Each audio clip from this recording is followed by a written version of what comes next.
నమస్తే N2 news కి స్వాగతం. కాంగ్రెస్ పార్టీ ఎన్ని ఎత్తులు వేసినా భువనగిరి పార్లమెంటు బీఆర్ఎస్ పార్టీ అభ్యర్థి క్యామ మల్లేష్ గెలుపు ఖాయమని ఆలేరు మాజీ ఎమ్మెల్యే గొంగడి సునీత మహేందర్ రెడ్డి అన్నారు.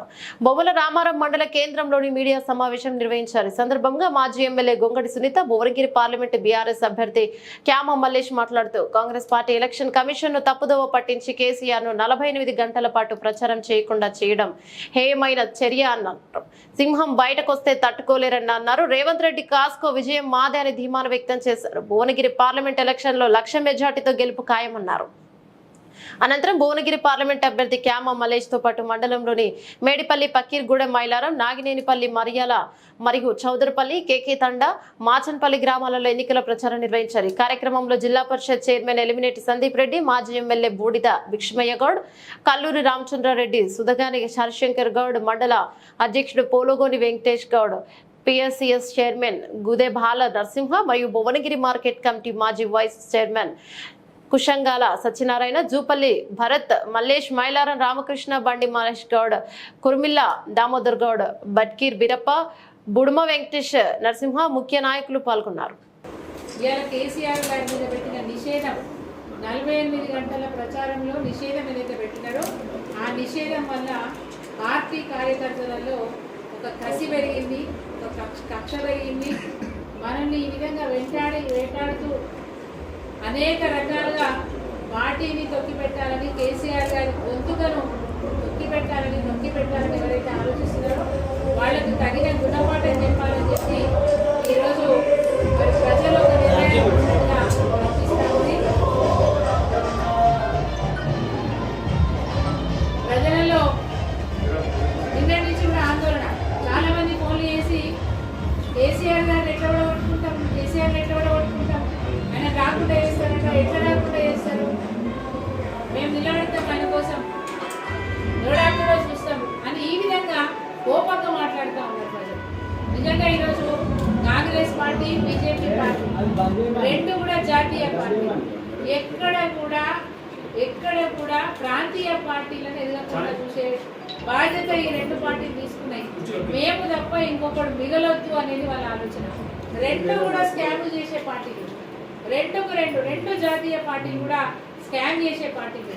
అందుకే కేసీఆర్ గారు తెలంగాణ ఎట్లయితే కష్టపడి సాధించుకున్నామో, తెలంగాణ 10 ఏళ్లలో అన్ని రంగాలలో కూడా మరి అగ్రస్థానంలో నిలబెట్టినామో, దేశం కూడా ఆ విధంగా బాగుపడాలని ఒక సంకల్పంతో, ఒక పట్టుదలతోని దేశంలో ప్రాంతీయ పార్టీలన్నింటినీ కూడా ఏకం చేసి అందరితోని ఒక కూటమి ఏర్పాటు చేసి బ్రహ్మాండంగా ఈ దేశాన్ని కూడా బాగు చేయాలనే కంకణంతోనే బయలుదేరితే, మొదటి నుంచి కూడా కక్ష పెట్టుకున్న నరేంద్ర మోడీ, బీజేపీ పార్టీ సంబంధించిన ప్రధాన మంత్రి నరేంద్ర మోడీ కక్ష పెట్టుకొని ₹1 కూడా ఈ తెలంగాణ రాష్ట్రానికి ఇవ్వకుండా, ఈ తెలంగాణ రాష్ట్రం చెల్లిస్తున్న GSTలో ఈ రాష్ట్రానికి రావాల్సిన వాటా ఇవ్వకుండా ఈ దేశ ప్రజల్ని అనేక విధాలుగా ఇబ్బంది పెడుతూ అటు పప్పు ధరలు, నూనె ధరలు, నిత్యావసర ధరలు పెంచి పెట్రోల్ ధరలు, డీజిల్ ధరలు పెంచడమే కాకుండా ఆఖరికి పసిపిల్లలు తాగే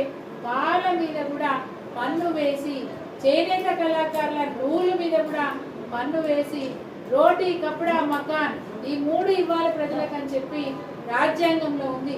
ఈ 3 నిత్యావసరాలు ప్రజలకు అందించాలని చెప్తే ఈరోజు నరేంద్ర మోడీ గారు ధరలు పెంచి రోటీని దూరం చేసిండు.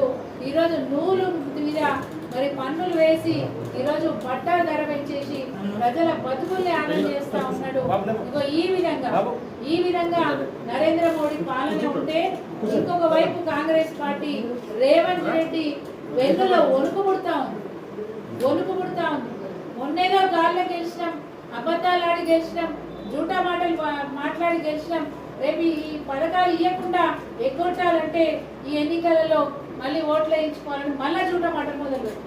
ఇవన్నీ చెప్పినా ప్రజలు నమ్మే పరిస్థితి లేదని చెప్పి ఈరోజు జాతీయ సర్వేలు చెప్తా ఉన్నాయి.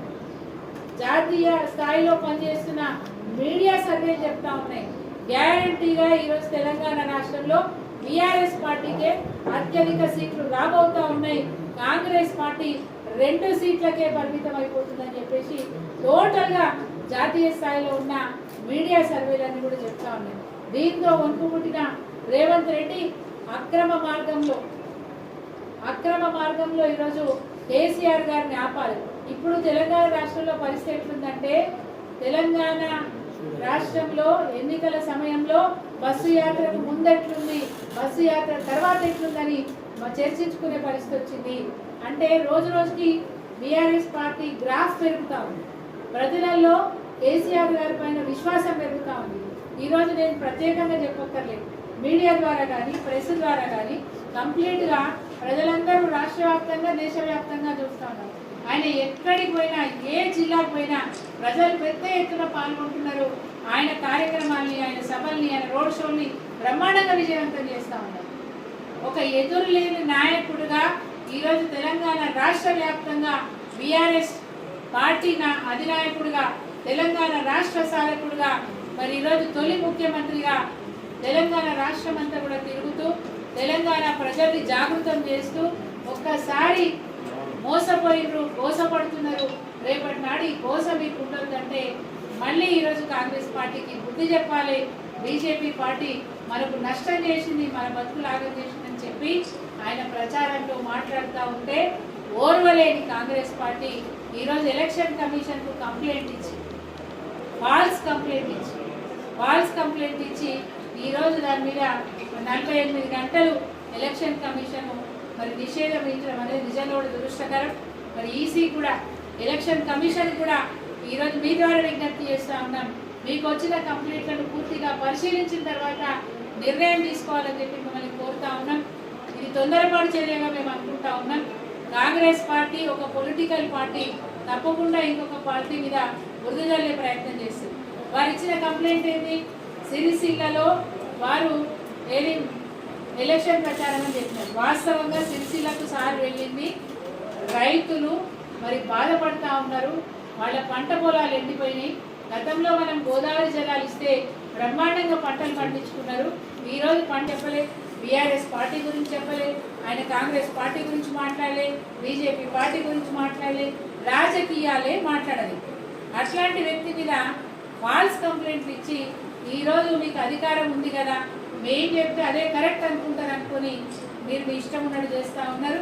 ప్రజలకి ఇంకా అర్థమవుతుంది. అందుకే అన్న మాట, ఏది జరిగినా మన మంచికే అన్నట్టు ఈరోజు కాంగ్రెస్ చేసిన ఈ పనికి ప్రజలలో ఇంకా కోపం పెరిగింది, కసి పెరిగింది. కాంగ్రెస్ పార్టీని పార్లమెంట్ ఎలక్షన్లో బొందబెట్టే తీరుతారు, బరాబర్ బొందబెట్టే తీరుతారు. ఇట్లాంటి ఖర్చు సాధింపులు ఉంటాయి. ఇంకొక మాట కూడా గుర్తు చేస్తా ఉన్నా, అయ్యా రేవంత్ రెడ్డి గారు, మేము ఇన్ని సీట్లు గెలిచినాం, మేము అన్ని సీట్లు గెలిచినాం, ఇలా అధికారం మా చేతిలో ఉందని మీరు మాట్లాడుతూ ఉన్నారు. ఓవరాల్గా తెలంగాణ మొత్తం చూసుకుంటే మీకు మాకు డిఫరెన్స్ 1.8% ఓట్లు మాత్రమే.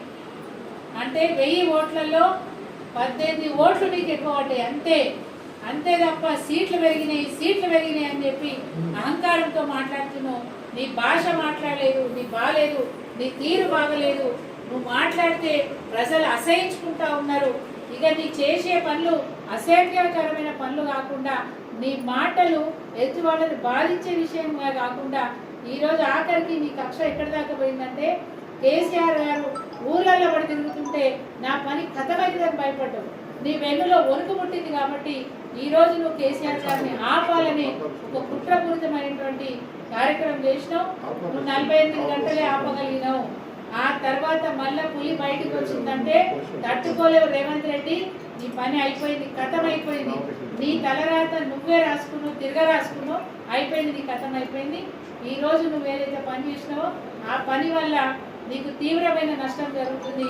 ప్రజల నుంచి విపరీతమైనటువంటి వ్యతిరేకత నీకు వచ్చింది. ఇక నీ ఓటమి రేపు పార్లమెంట్ ఎలక్షన్స్ లో నీ పార్టీ ఓటమి ఖాయం. Thank you.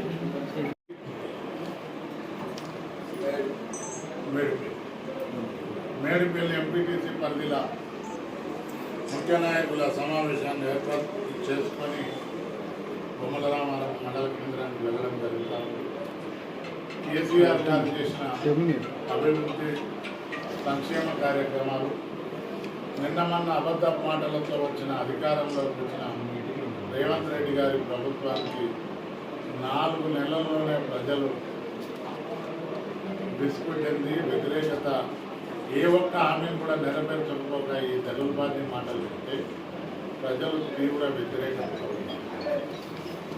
అధికార మాటలు తప్పే అధికార పార్టీకి అడగాలంటే పార్లమెంటు ఎన్నికల్లో అందరూ కూడా బీఆర్ఎస్ పార్టీకి ఓటు వేయాలని నిర్ణయించుకోరు.